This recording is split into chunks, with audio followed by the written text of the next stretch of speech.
Lorsque nous contemplons l'état des choses dans le monde d'aujourd'hui, nous sommes très profondément impressionnés et opprimés de constater l'aveuglement qui y règne. C'est la racine du mal de notre temps. Nous n'aurions pas tort de dire que la plupart des problèmes dont souffre le monde, sinon tous, se trouvent dans cette racine, à savoir l'aveuglement. Les masses sont aveugles.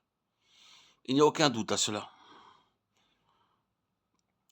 Dans un jour qui est supposé être un jour d'illumination sans égale, les masses sont aveugles. Les chefs sont aveugles. Des aveugles conducteurs d'aveugles. Mais dans une très grande mesure, cela est vrai aussi du peuple de Dieu. Généralement parlant, les chrétiens sont aujourd'hui très aveugles. D'abord, il y a ceux qui n'ont jamais vu, qui sont nés aveugles. Ensuite, il y a ceux qui ont reçu la vue, mais ne voient pas beaucoup, ni très distinctement, des hommes comme des arbres qui marchent. Ils parviennent à voir plus parfaitement par une œuvre supplémentaire de grâce. Nous avons après ceux qui ont une vraie vue éclair, mais pour lesquels une vaste sphère de la pensée et du dessein de Dieu attend encore une œuvre plus pleine du Saint-Esprit, afin que le Dieu de notre Seigneur Jésus-Christ, le Père de gloire, nous donne l'esprit de sagesse et de révélation dans sa connaissance, les yeux de notre cœur étant éclairés pour que nous sachions quelle est l'espérance de son appel et quelles sont les richesses de la gloire de son héritage dans les saints.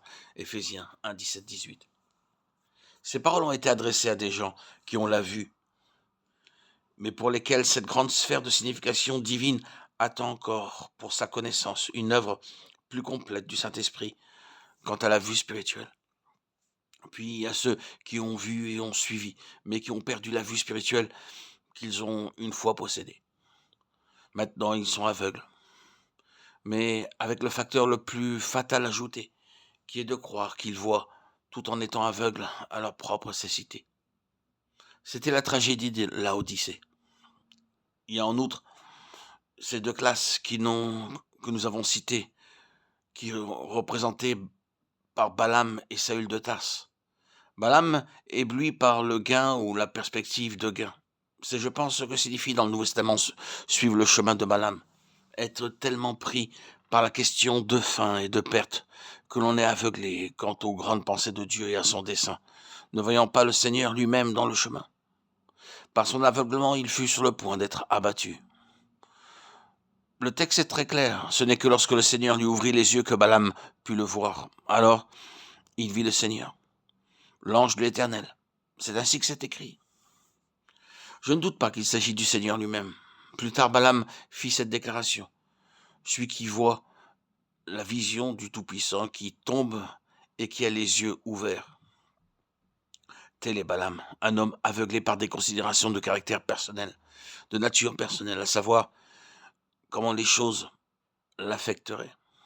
Et combien ces considérations sont aveuglantes quand il s'agit de questions spirituelles. Si jamais vous ou moi, nous nous arrêtons sur cette question, nous sommes dans un très grand danger.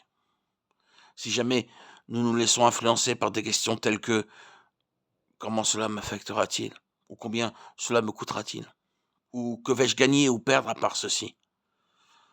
C'est un moment où les ténèbres peuvent très bien prendre possession de notre cœur et nous entrons dans le chemin de Balaam.